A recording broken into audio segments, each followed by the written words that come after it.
Chengdu city center area. All the cars in the area are smashed. Inside a yellow car, there is an unconscious boy. His ID card reads Chengdu University, History Course 2020 grade, Guangzhou. He starts waking up, confused and wondering if it's all a dream. He looks around and sees a zombie in his car's mirror. He realizes something is wrong, not knowing where he is or why he is in the car. He thinks it could be a prank, but since no one gave him a weapon, it couldn't have been. He looks around and sees a sword. The sword is not even sharpened, and it's rare to find a weapon like that in an apocalypse. But he remembers seeing the sword somewhere before. Suddenly, he senses something. He kicks the door of the vehicle and uses it as cover. He senses an old submachine gun moving closer.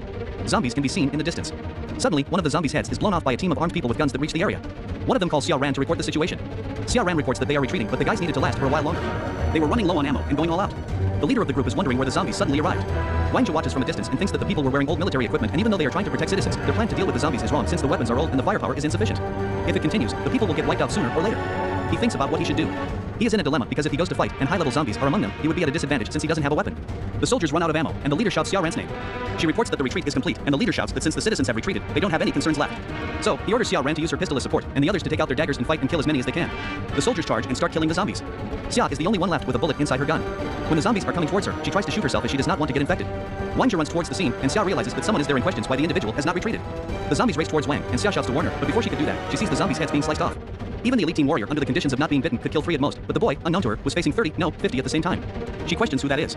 He looks to find out that only one has survived. He takes a knife from the fallen soldier and thanks him.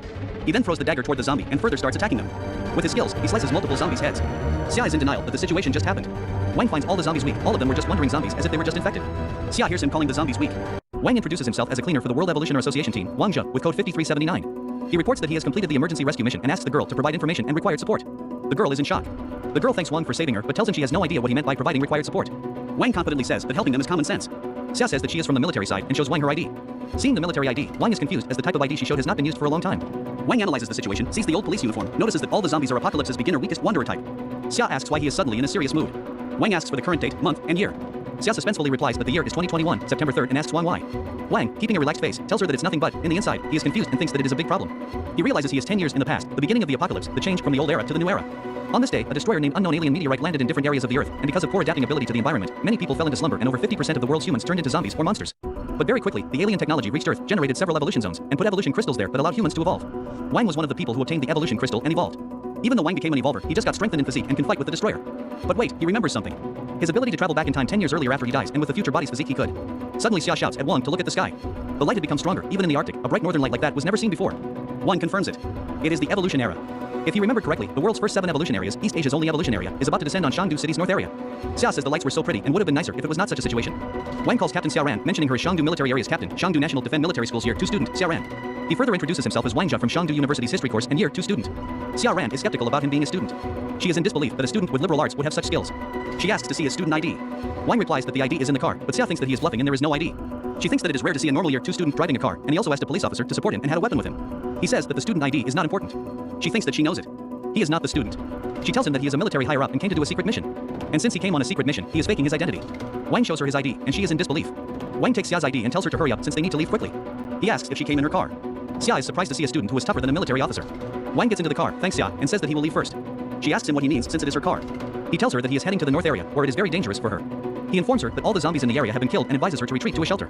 Xia is suspicious of him because it's not normal for a student to go to the north area where the zombie outbreak started. She thinks that Wang must be a sir with a higher rank than him, but if he doesn't want to admit it, she's fine with that. She tells Wang that as a military officer, it's her duty to protect the citizens, so she must follow him. However, Wang ignores her and says goodbye. She begs him not to go, and he slowly slides down the car window and asks her if she knows how to drive. Xia drives the car as Wang has forgotten how to drive the old type of car, and military vehicles are even more different. She thinks to herself that he must be a higher up in the military who doesn't need to drive. Wang stares at Xia, and she becomes shy, wondering why he is looking at her. She shakes, thinking he is staring at her. Wang tells her to stop the car and get out. Xia remembers her earlier statement that he didn't know how to drive.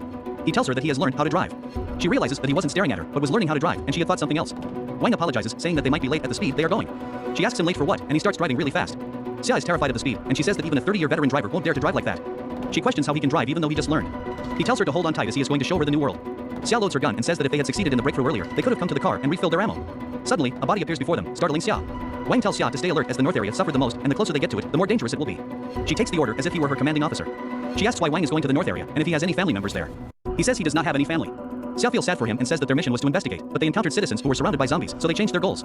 The Northern Lights appeared 2 hours later after the zombies appeared, and the higher-ups felt suspicious about it, so they told Xia's team to investigate. Wang thinks that the appearance of the Northern Lights was a sign of the evolution area. Last time, he missed the nearest evolution area, and this time, he must seize the chance to get the evolution crystal. He asks Xia for the time, and she looks at his phone, telling him that it's 4:50 p.m., and even though there is no signal, the time is accurate. He realizes that during 5 p.m., the whole evolution area will start to evolve, and during that time, there will be a force field in the 10-meter range beneath the light, preventing people from entering. He says that they are changing the route. She is confused. He steers another way.